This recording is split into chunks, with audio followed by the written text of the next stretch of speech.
சாமி, நான் ஆசைப்பட்டு உனக்கு கேக்குறேன், அதுக்கு நீங்க சரின்னு சொல்லணும்.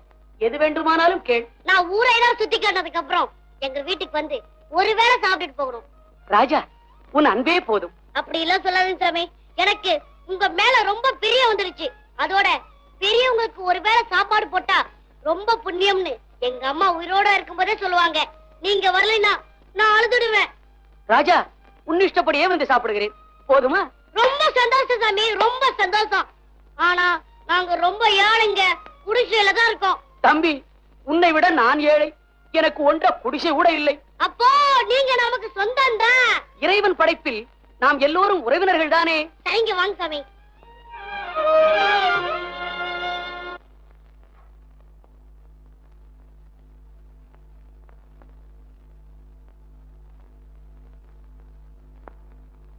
ஒரு ஹெட் கான்ஸ்டேபிளுக்கு லாட்டரி சீட்டில் 1 லட்சம் ரூபாய் பரிசு விழுந்தது.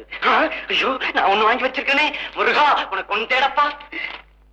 சென்னை ஜெமினி ஸ்டுடியோவில் தங்கமு பிலிம்ஸார் வெள்ளிக்கிழமை படப்பிடிப்பை துவக்கினார்கள்.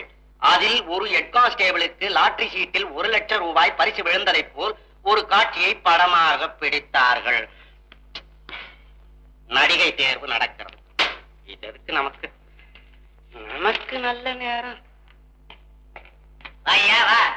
என்ன ஏற்றையா, பேப்பர்ல இன்னைக்கு என்ன விசேஷம்? அளவோடு பெற்று வளமோடு வாழுங்கள். உனக்கு தான் ஐயா. அப்பா, நான் தப்பிச்சுட்டேன். ஒரே பிரசவத்தில் 5 குழந்தைகள். இதுக்கு என்ன பண்றது? சகஜம். பொதுமக்களுக்கு ஒரு அறிவிப்பு. சென்னையிலும் அதன் சுற்றுப்புறங்களிலும் சிலர் இரவில் பல வீடுகளில் புகுந்து கொள்ளையடித்து விட்டு பகலில் சாமியார் வேடத்தில் நடமாடிக்கொண்டிருப்பதாக போலீசாருக்கு துப்பு கிடைத்துள்ளது. சந்தேகப்படும்படி யாராவது சாமியார் வேடத்தில் இருப்பதாக தோன்றினால் அவர்களை உடனே போலீசார் வசம் சேர்ப்பதற்கு தக்க சன்மானம் கொடுக்கப்படும்.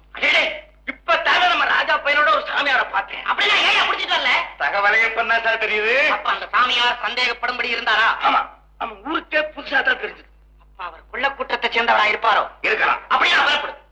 அப்படி அவர் திருட்டு சாமியாரா இருந்தா அவரை பிடிச்சு கொடுத்ததுக்காக எனக்கு பதவி உயரும். எனக்கு சார் என் கையிலயா இருக்குது. வாயா சாமி, உங்க பாட்டு நல்லா இருக்கு, எனக்கு ரொம்ப பிடிச்சிருக்கு. இன்னும் கேட்டுக்கிட்டே இருக்கணும்னு ஆசை இருக்கு. குடல் இனிது யாழினிது என்பர் தம் மக்கள் மழலை சொல் கேளாதார் என்பது வள்ளுவர் வாக்கு. ராதா, உன் மழலை மொழிக்கு முன்னே என் இசை பூர்ணமாக உனக்கு அடிமையாகிவிட்டதம்மா. சாமி, நான் கூப்பிட்டதுக்காக எங்க வீட்டுக்கு வந்து நீங்க சாப்பிட்டதுக்கு எப்படி நன்றி சொல்றதுன்னே தெரியலீங்க. உட்பிட்டவரை உயிருள்ள மட்டும் நினை. ராஜா, நான் அல்லவா உங்களுக்கு நன்றி சொல்ல வேண்டும். சாமி, எங்களுக்கெல்லாம் இன்னைக்கு ரொம்ப சந்தோஷமா இருக்குதுங்க.